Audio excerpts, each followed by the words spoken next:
¿Qué tal, jóvenes? Buen día acá de nuevo desde Química Valdés y ahora para hablar acerca de las relaciones entre núcleos. Bueno, para empezar hay varias relaciones entre núcleos de las cuales podemos resaltar los isótopos, los isóbaros, los isótonos y los isoelectrónicos. Y de la que vamos a hablar en este momento tiene que ver con qué, con los isótopos. ¿Está bien? ¿Sí? ¿Por qué? Porque comúnmente es el que tiene una teoría más extensa, más amplia. ¿Ya? Entonces vamos a hablar de la primera relación conocida como una relación de isótopos o hílidos. ¿Ya? Isótopos o hílidos. Entonces, cuando nosotros hablamos jóvenes de isótopos o hílidos, podríamos mencionar acá al hidrógeno, que tiene tres formas, tres manifestaciones, ¿sí?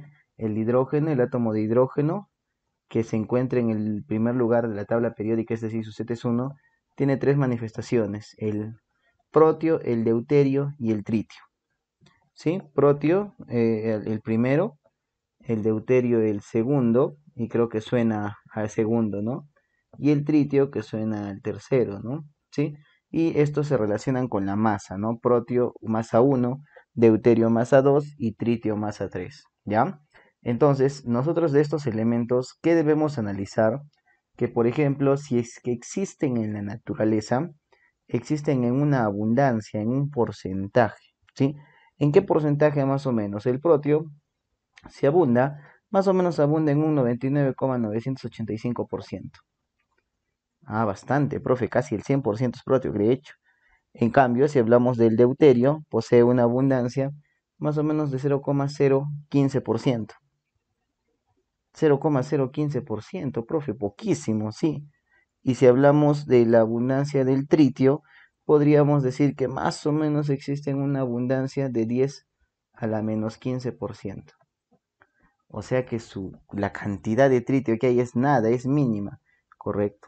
Entonces nos damos cuenta de algo, de que el elemento hidrógeno, porque eso debemos resaltar, ¿sí? Todo esto, ¿sí? ¿Corresponde a qué? Corresponde al elemento hidrógeno. Y yo podría decir que el elemento hidrógeno tiene en la naturaleza, ¿qué cosa? Tres, digamos, tipos de átomos, ¿sí? Y estos tres átomos, que son el proteo, deuterio, tritio, los tres forman el elemento hidrógeno. ¿Por qué? Porque tienen el mismo número atómico. Entonces podríamos partir desde ahí, ¿no? ¿Sí? Entonces yo diría, primer punto, los isótopos son átomos del mismo elemento. Son átomos del mismo elemento. ¿Sí? ¿Y cómo me doy cuenta, profe, que son átomos del mismo elemento? Sencillo, porque tienen el mismo número atómico, es decir, el mismo número de protones. ¿Estamos bien? Profe, ¿y cuál sería la diferencia? Ah, entonces yo voy a decir acá, presentan como punto distinto, ¿sí? ¿Qué cosa? Presentan diferente número de masa y además diferente número de neutrones. ¿Está bien?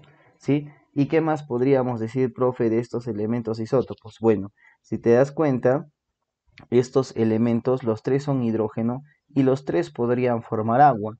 Entonces, podría decir que poseen, ¿sí?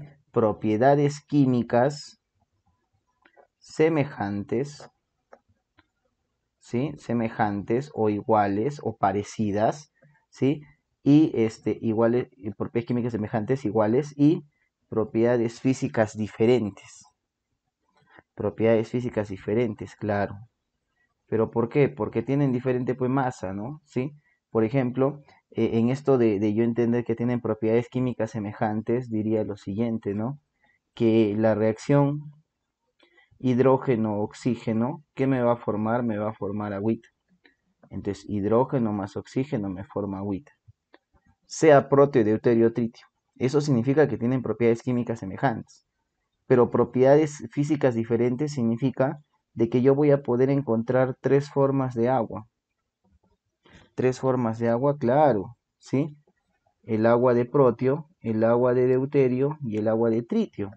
O sea, agua donde sus átomos sean protio, agua donde sus átomos de hidrógeno sean deuterio, o agua donde sus átomos de hidrógeno sean tritio. Entonces esta se va a denominar agua común, ¿sí? A este, en cambio, se le denomina agua pesada. ¿Estamos bien? ¿Sí? Y a la otra agua se le denomina agua súper pesada. Entonces, si yo me doy cuenta aquí, la diferencia que es la masa, el peso, con eso que digo, que las propiedades físicas que son diferentes, pero las propiedades químicas que son semejantes porque las tres han formado agua. ¿Estamos bien? Ah, bien. ¿Y qué conclusión podría sacar además de estos isótopos? Que si se dan cuenta, el que tiene menor masa, que es uno, es el más abundante. Ah, entonces podría decir que si hablamos de abundancia, ¿cuál sería el más abundante? ¿Cuál es? Es el que comúnmente presenta ¿qué? Menor masa. ¿Sí? El más abundante posee menor masa. El más abundante posee menor masa. ¿Ya? ¿Estamos bien? ¿Sí? Y luego, ¿qué más? Que el que posee menor masa comúnmente es el que existe más, ¿sí, no? Entonces, el que posee menor masa, ¿qué debe presentar probablemente? Mayor estabilidad. Posee mayor estabilidad. Con eso que hemos hecho, hemos hablado de los elementos que son de tipo ¿qué? De tipo isótopo. ¿Ya? Y que estamos diciendo que los átomos que son de tipo isótopo son un elemento, presentan propiedades físicas distintas, químicas semejantes, se diferencian en la masa y en el número de neutrones, y que comúnmente el más abundante es el que posee menor masa, y el que posee menor masa comúnmente es el que presenta mayor estabilidad. ¿Está bien?